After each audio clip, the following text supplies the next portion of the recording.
저는 이 시간에 하나님의 자녀가 되려면 이런 제목을 함께 말씀의 은혜를 나누고자 합니다. 우리가 하나님의 자녀로서 구원의 확신을 가지기 위해서는 반드시 알아야 할 진리가 있습니다. 아시는 대로 하나님을 믿는다는 것은, 예수님을 믿는다는 것은 단순한 지적인 동의 그 이상을 의미합니다. 믿음이라는 것은 이른바 의지하는 신앙을 포함합니다. 머리로만 단순히 지적인 동의에 그치는 것이 아니라 온전히 하나님께 나의 모든 것을 의탁하고 맡기는, 의지하는 신앙을 포함하는 것을 말합니다. 사실 예수님을 참으로 믿고 영접한 사람은 세상에서 가장 놀라운 사실을 깨닫게 됩니다. 그것은 바로 나 자신이 하나님의 자녀가 되었다는 것을 깨닫는 것입니다. 나는 하나님의 자녀다. 요한복음 1장 12절 이렇게 말씀합니다. 영접하는 자, 곧 그 이름을 믿는 자들에게는 하나님의 자녀가 되는 권세를 주셨으니 이는 혈통으로나 육정으로나 사람의 뜻으로 나지 아니하고 오직 하나님께로부터 난 자들이니라. 구원은 그래서 단순히 죄의 용서함을 받는 것만을 의미하지 않습니다. 물론 그런 의미가 있죠. 우리가 죄의 용서를 받는 것은 가장 먼저 우선되는 일이요 중요하고 필요한 일입니다. 피고석에 앉은 죄인에게 첫 번째로 필요되고 요구되는 것은 석방입니다. 그렇지 않겠습니까? 그와 같이 우리 모두에게 가장 먼저 필요한 것은 죄의 용서함을 받는 것입니다. 무엇보다도 우리 모두가 다 죄인이기 때문에 그렇습니다. 우리가 다 정죄 아래 있습니다. 그러므로 우리는 하나님 앞에 죄인들이기 때문에 이 용서와 이 사면, 그래서 의롭다 하심을 받는 일이 절대적으로 필요합니다. 그러나 그것이 전부는 아니에요. 우리가 인식하는 이 구원에 있어서 가장 놀라운 사실은 우리가 하나님 앞에서 우리가 본래 가지고 있었던 그 위치와 신분에서 완전히 바뀌어졌다는 사실이에요. 다시 말씀드린다면 하나님과 우리의 관계가 완전히 새로워지는 것을 의미합니다.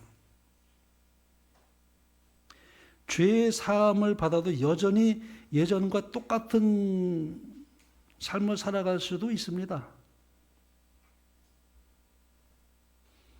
성경의 가르침을 배우고 나서 조금은 나아졌을지는 몰라도 본질적으로 여전히 예전과 똑같은 옛사람의 삶을 그렇게 살아갈 수 있는 것이 사실입니다.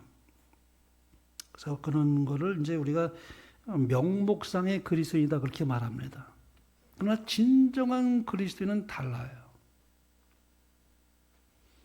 그 이상입니다. 실제로 하나님의 자녀가 된 것입니다. 하나님의 자녀가 된 것이에요. 우리가 하나님의 자녀가 되었다는 이 사실이야말로 요한복음에서 말씀하고 있는 가장 중요한 주제가 되기 때문에 사도 요한은 1장 서두에서 먼저 그것을 언급하고 있습니다. 요한은 자기가 앞으로 설명해 나갈 이 엄청난 진리들을 서문에 다 모아서 미리 그것을 증거하고 있습니다. 이 서곡이나 서문은 원래 그런 역할을 합니다. 노래 들을 때 우리 서곡이 있잖아요. 또 어떤 책을 읽을 때는 서문이라는 게 있어요. 앞으로 전개될 그 주제들을 미리 암시해 주는 것입니다. 이 사람이 그리스도를 영접하여 하나님의 자녀가 되는 권세를 얻는다는 것이 사도 요한이 그 요한복음에서 가장 중요하게 다루고 있는 최고의 주제입니다. 이 자녀라는 말은 중생의 개념과 바로 연결되어 있습니다. 이 영접하는 자만이 하나님의 자녀가 될 수 있다고 하는 사실이에요. 그러니까 모든 사람이 저절로 하나님의 자녀가 되는 법은 없어요. 절대로 그런 일은 일어나지 않습니다. 저절로 하나님의 자녀가 된다? 절대 그렇지 않습니다. 사도 요한은 오늘 본문에서 그랬죠. 영접하는 자 그랬어요. 영접하는 자, 곧 그 이름을 믿는 자들에게는 하나님의 자녀가 되는 권세를 주셨으니 그랬어요. 절대 자동적으로 그리스도인이 될 수가 없어요. 자동적으로 하나님의 자녀가 될 수가 없습니다. 여기 권세라는 말이 의미하는 바가 무엇일까요? 이 신약 성경에서 이 다양한 의미로 쓰여졌는데요. 102번 사용되어 있다고 합니다. 이 권세는 말하자면 권한을 의미합니다. 하나님의 자녀가 되는 권한을 주셨다. 또한 권리, 특권 내지는 영예를 의미하기도 합니다. 말하자면 인정받는 권리. 그러므로 예수님을 믿는 자들은 하나님의 자녀가 되는 영예로운 신분으로 옮겨주셨다. 그런 뜻입니다. 따라서 믿는 일과 하나님의 자녀가 되는 일에는 어떤 의미에서 동시에 발생하기 때문에 이건 따로 분리해서 생각할 수가 없는 거예요. 먼저 하나님의 자녀가 아닌 육에 속한 사람에 대해서 성경은 이렇게 말씀합니다. 육에 속한 사람이 하나님의 자녀가 되는 거 아니겠습니까? 근데 육에 속한 사람이 어떤가 이렇게 말합니다. 육에 속한 사람은 하나님의 성령의 일들을 받지 아니하나니 이는 그것들이 그에게는 어리석게 보이며 또 그는 그것들을 알 수도 없나니 그러한 일은 영적으로 분별되기 때문이라 이렇게 말씀합니다. 그 다음에 로마서 8장 7절에 보면 같은 맥락으로 또 바울이 이렇게 말씀했습니다. 육신의 생각은 하나님과 원수가 되나니 이는 하나님의 법에 굴복치 아니할 뿐 아니라 할 수도 없습니다. 그러면 이렇게 육에 속한 사람이 어떻게 예수님을 믿고 하나님의 자녀가 되는 권세를 얻을 수가 있을까요? 안타깝게도 성경은 육에 속한 자들이 복음을 받아들이지 않는다는 것입니다. 그래서 하나님의 자녀가 되지 못하는 거예요. 그리고 복음을 미련하게 보는 것이에요. 어리석게 보는 것입니다. 받아들이지 않는. 그래서 육에 속한 사람이 하나님의 자녀가 되는 권세를 얻지 못하는 것입니다. 고린도전서 1장 이렇게 말씀하고 있지 않습니까? 십자가의 도가 멸망하는 자들에게는 미련한 것이요 구원을 받는 우리에게는 하나님의 능력이라. 하나님의 지혜에 있어서는 이 세상이 자기 지혜로 하나님을 알지 못하므로 하나님께서 전도에 미련한 것으로 믿는 자들을 구원하시기를 기뻐하셨도다. 여기는 바울이 그렇게까지 표현했습니다. 전도에 미련한 것 그렇게 표현했어요. 그러니까 제 육에 속한 사람이 볼 때는 그 복음이 얼마나 미련하게 보이는지 몰라요. 받아들이지 않습니다. 그래서 하나님의 자녀가 되지를 못하는 거예요. 안타깝게도 여기 주시는 말씀처럼 그들은 복음을 미련한 것으로 여긴 것이 사실입니다. 원래 우리는 다 허물과 죄로 죽었던 사람들이었다고 성경은 말씀하고 있습니다. 여기 에베소서 2장이 이렇게 말씀합니다. 그는 허물과 죄로 죽었던 너희를 살리셨도다. 하나님께서 허물과 죄로 죽어있던 너희를 살리셨다는 것입니다. 이렇게 허물과 죄로 죽었던 우리를 하나님의 자녀가 되게 하시는 분은 전적으로 하나님이세요. 사람이 그리스도를 영접하게 되는 것도 또 그를 하나님의 자녀가 되게 하는 것도 다 하나님께서 행하시는 놀라운 역사입니다. 여러분, 우리가 이 교회에 있는 것 결코 우연히 이렇게 교회에 나오게 된 일이 절대 아닙니다. 저 오늘 파푸에게도 제 얘기를 했어요. 그 방글라데시에서 어떻게 한국에 왔느냐 이거예요. 그리고 그 많은 교회 중에서 어떻게 수목원교회를 왔느냐 이거예요. 그리고 나를 만나서 어떻게 성경을 배우게 됐느냐 이거예요. 우리 파푸 형제가 굉장히 아주 열심히 들어요. 저 하나님의 큰 은혜입니다. 하나님께서 놀랍게 그 인도하시는 섭리가 있다고 저는 믿습니다. 믿게 하시는 분도 하나님이시고 우리가 구원받는 모든 것은 하나님의 그 역사가 없으면 절대 하나님의 자녀가 될 수가 없습니다. 이렇게 하나님께서는 믿는 자를 영예로운 하나님의 자녀의 신분으로 옮겨주셔요. 근데 여기서 이제 살펴보아야 할 그 아주 특별한 단어가 있는데요. 되는이란 단어예요. 되는. 여기 이렇게 있죠. 영접하는 자, 곧 그 이름을 믿는 자들에게는 하나님의 자녀가 되는 그랬어요. 이 되는이라는 단어가 참 중요한 단어입니다. 여기 있는 말씀처럼 우리 사람은 본래 하나님의 자녀가 아니었기 때문에 하나님의 자녀가 되어야 합니다.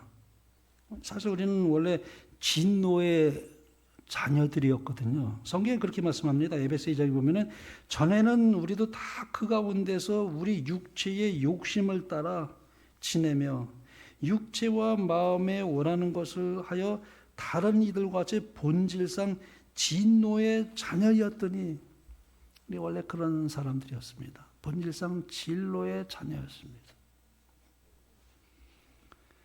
근데 이 본질상 진노의 자녀였던 우리를 하나님의 자녀가 되는 권세를 주셨다고 했는데 여기 요한복음 1장 11절에 보니까 하나님의 자녀가 되는 그랬어요. 되는 이런 말은 뭐 예전처럼 뭐 조금 이렇게 도덕적으로 좀 낮게 사는 그런 뜻에서 하나님의 자녀라고 말하는 것이 아니라 이름만 얻는 그런 되는 그런 뜻을 의미하지 않습니다. 절대로 그런 뜻이 아니에요. 실제로 하나님의 자녀가 되는 것을 의미합니다. 요한은 그 변화의 근원이 어디에서부터 비롯되는지 13절 이렇게 말씀합니다. 하나님께로부터 난 자들이라. 하나님께로부터 난 자들입니다. 이건 실제로 큰 변화가 일어났다는 것을 의미합니다. 이 신분과 지위만 주어지는 것이 아니에요. 신분과 지위는 사람들도 얼마든지 줄 수 있어요. 그래서 이 세상에서도 그렇습니다. 아이를 입양해서 자녀의 신분을 줄 수 있습니다. 그렇게 되면 그 아이에게 많은 특권과 또 많은 혜택을 줄 수가 있죠.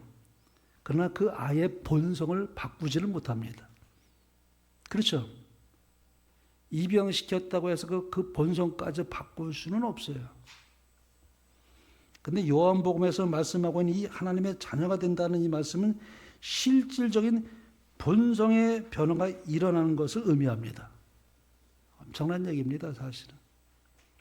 본성적인 변화가 일어났다는 것입니다. 말씀이 육시되는 것처럼 그리스도를 영접한 자들도 실제적인 의미에서 하나님의 자녀가 되었다. 사도 요한의 말처럼 정말 새로 태어난 것을 의미합니다. 자, 그래서 영감의 글은 이렇게 잘 설명해 줍니다. 그리스도께서 용서하시는 그런 방법으로 용서를 받는 것은 용서받을 뿐만 아니라 우리의 심령이 새로워지는 것이다.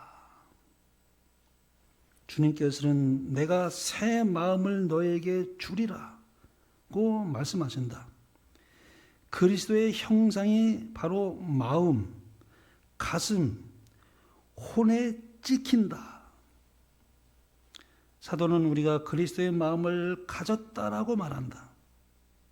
인간은 그 옛 취향, 옛 경향, 우상, 생각, 이론을 가지고는 결코 하늘에 가지 못한다. 하늘은 그들에게 전혀 기쁨의 장소가 되지 못하는 것인데 이는 모든 것이 그들의 취향, 식욕, 경향과 충돌될 것이요 그들의 본성적 그리고 후천적 품성의 기질과 고통스럽게 반대될 것이기 때문이다. 그러니까 여러분, 그러니까 우리가 하늘에 가도 변화되지 못하면은요 하늘에 가서 적응해 살 수가 없다는 것입니다. 본성이 변화되지 않고는 하늘에 가서 그대로 하늘에 가봤자 충돌이 일어나기 때문에 하늘에 적응할 수도 없고 하늘이 될 수가 없다는 것이에요. 그러니까 하나님의 자녀가 됐다는 것은 이름만 하나님의 자녀가 되는 것이 아니라 본성이 변하는 것을 말합니다. 근데 그건 내게서 나오질 않아요. 오직 성령의 능력으로만 가능해요. 말씀으로만 가능합니다. 그래서 우리가 적합성을 이루어 가야 돼요. 이 땅에 살면서 여전히 세상과 짝하며 살면서는 내가 예수를 믿는다고 하지만 내가 아무런 변화가 없어요. 하늘에 가서도 살 수가 없어요. 그러므로 우리가 이 세상에 살면서 계속해서 말씀을 우리가 의지하고 기도하며 성령의 은혜를 갈구하면서 계속해서 우리가 예수님의 마음으로 살아갈 수 있도록 계속 경건의 연습이 필요합니다.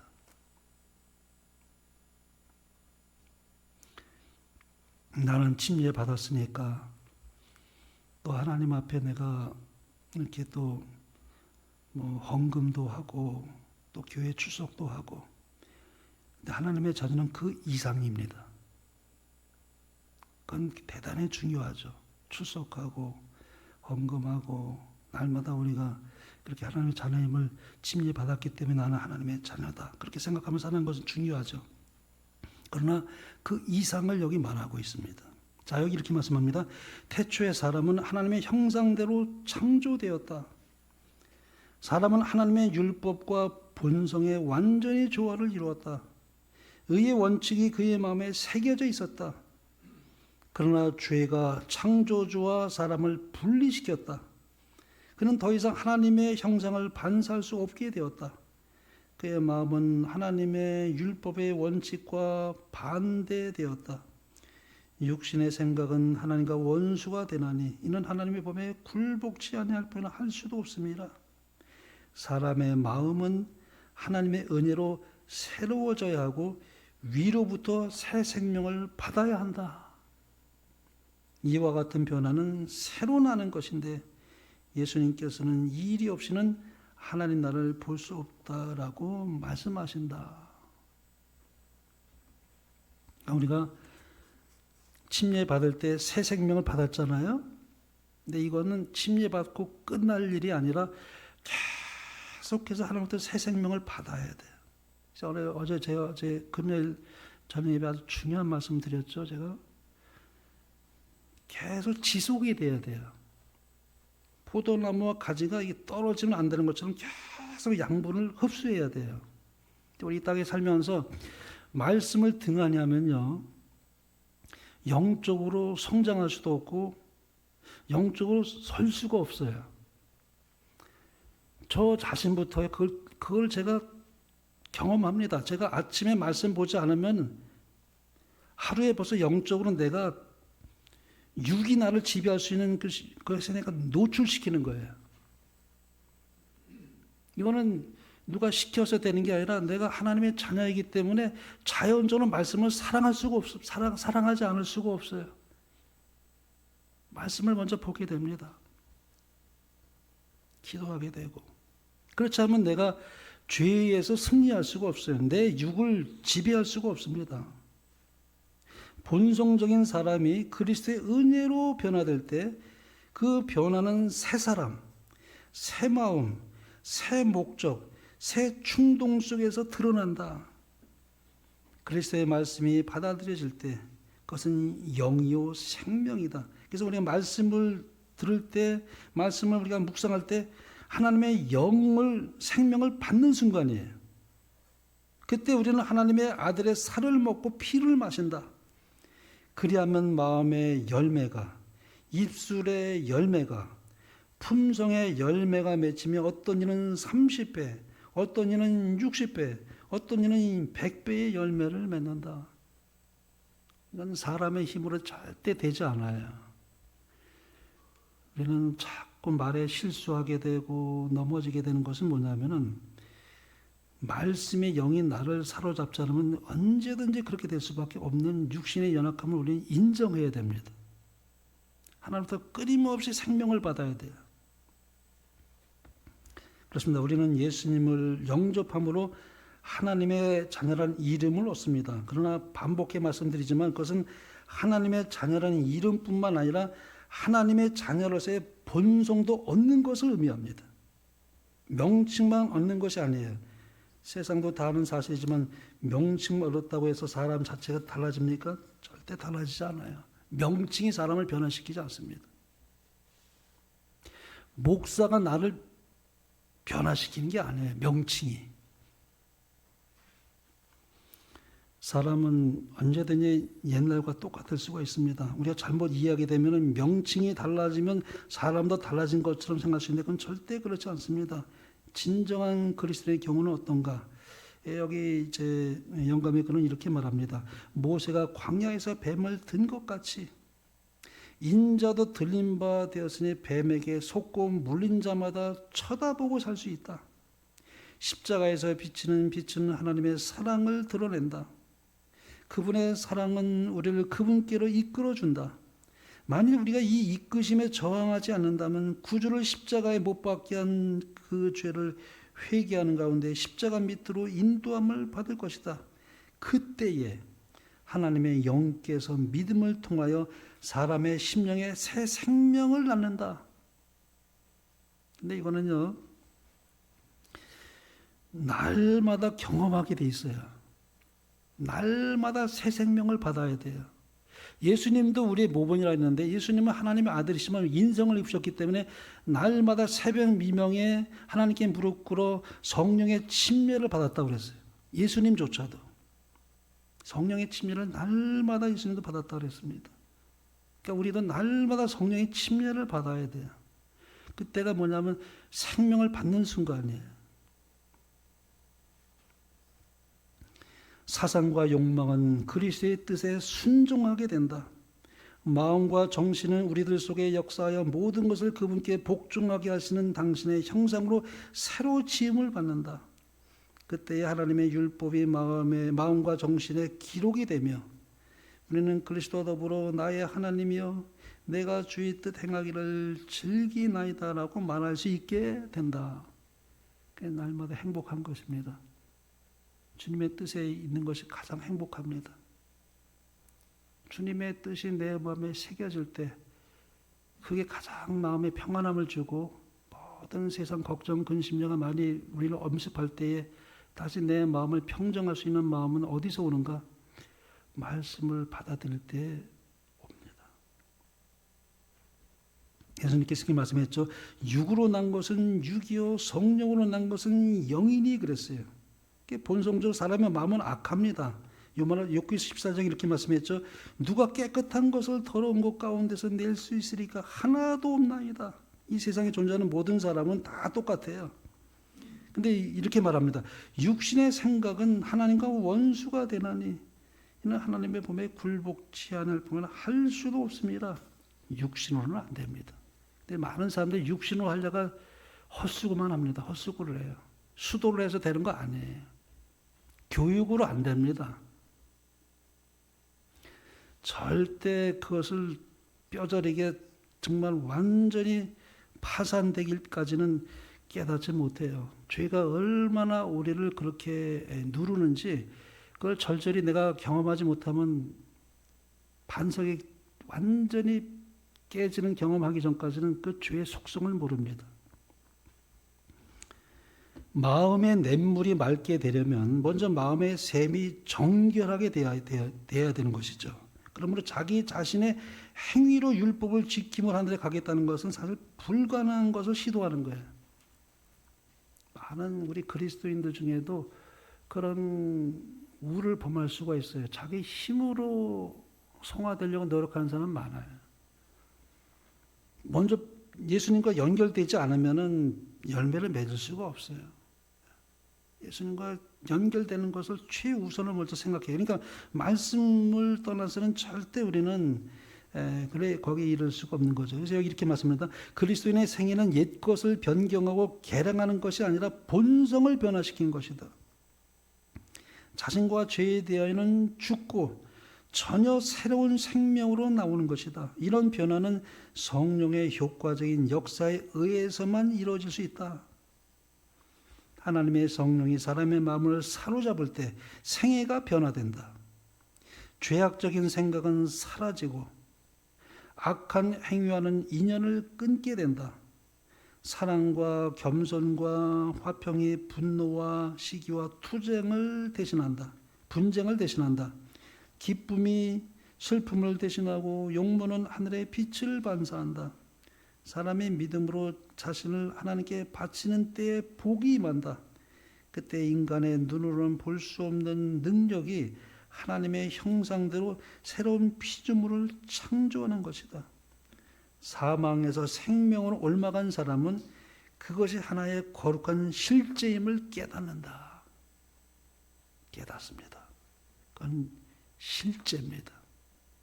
자기 자신이 알아요. 자기 자신이 압니다.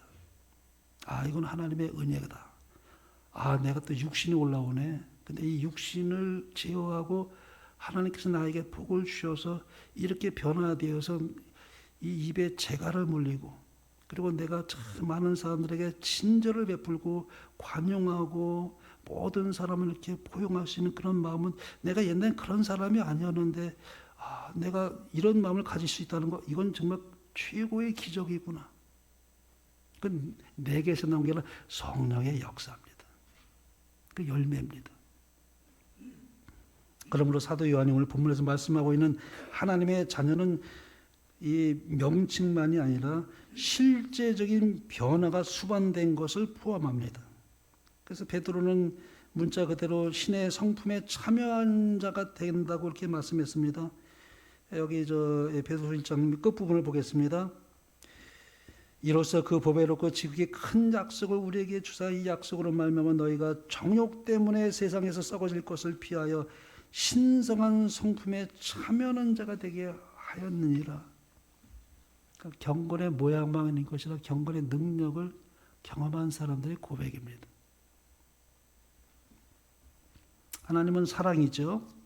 근데 자녀는 부모를 닮게 돼 있습니다. 근데 하나님은 사랑이시기 때문에 하나님의 자녀들도 하나님의 품속을 따라 살게 되는 것이 자연스러운 것이에요. 그래서 여기 이렇게 말 사도 요한이 우리는 형제를 사랑함으로 사망에서 옮겨 생명으로 들어간 줄을 알거니와 그랬어요. 사랑하지 아니하는 자는 사망에 머물러 있느니라. 그래서 우리가 계명을 준 것도 마찬가지예요. 계명은 하나님의 것입니다. 하나님의 성품, 품성을 반영합니다. 그래서 하나님이 무엇을 기뻐하시는지를 다 그 계명이 말씀해주고 있는데요. 그래서 내가 하나님의 자녀라고 인정하면서 하나님의 자녀라고 하면서 그의 계명을 지켜야 하는 것은 그 모순이죠. 하나님의 것을 사랑하게 돼 있는데, 그래서 마지막 때 남은 자손의 특징이 뭐냐면 하나님의 계명을 지키며 예수 믿음을 지키는 자예요. 하나님의 계명이에요. 계명을 사랑하게 돼 있어요. 그렇지 않은 사람은 거짓말한 자라고 사도 요한일서 2장 4절에 말씀합니다. 계명은 하나님의 것이기 때문에 하나님의 자녀는 계명을 사랑하게 돼 있습니다. 그러므로 하나님의 자녀가 된다는 것은 마땅히 하나님의 성품에 참여하며 그 성품을 삶으로 나타낸다는 뜻이 포함되어 있는 것입니다. 이것이 성경이 말하고 있는 복음이에요. 하나님께서 우리에게 그런 하나님의 자녀로 삼으신 것을 참 감사합니다. 그러니까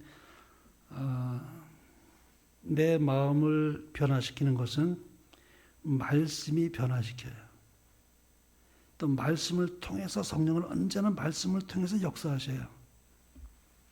그래서 우리가 날마다 말씀을 묵상하고 그 말씀을 우리가 먹을 때에 성령께서 역사하심으로 날마다 하나님부터 새 생명을 받을 때 하루가 기뻐지게 되고 감사하게 되고 세상이 달라져 보이기 시작합니다. 세상은 지금 점점 요즘 이 세상을 돌아가는 걸 보니까 점점 하나님의 말씀의 그 예언의 징조가 성취되는 시대에 살아가고 있구나. 우리가 성령의 은혜를 받게 되면은요, 세상을 보는 눈도 꿰뚫어 보게 돼요. 꿰뚫어 보이게 됩니다. 신령한 눈으로 세상을 볼 수 있는 눈이 열려져요. 그리고 무엇을 위해 살아야 될지도 성령께서 깨우쳐 주셔요. 지금 우리가 깨어 기도하는 삶이 요구되는 시대에 우리가 살아가고 있습니다. 놀라운 것은 우리가 하나님의 자녀가 되는 권세를 주셨어요. 얼마나 감사합니까? 나는 부족하고 넘어지기 쉬운 연약한 존재지만 그러나 성령께서 나를 붙드시고 계셔요. 내가 마음을 주님께 드리기만 하면, 말씀을 사모하기만 하면, 성령께서 분초마다 역사해서 내 마음을 바꾸어 주셔요. 우리 날마다 경험할 수 있습니다. 그렇게 살아감으로 우리가 이 세상을 믿음으로 승리해 나가며 주의 뜻을 이루며 우리의 삶 속에서 풍성한 그리스도의 열매를 맺게 되므로 더 많이 감사하고 더 마음의 기쁨이 충만할 수 있는 2020년 한 해가 되기를 간절히 바라면서 말씀을 마치겠습니다.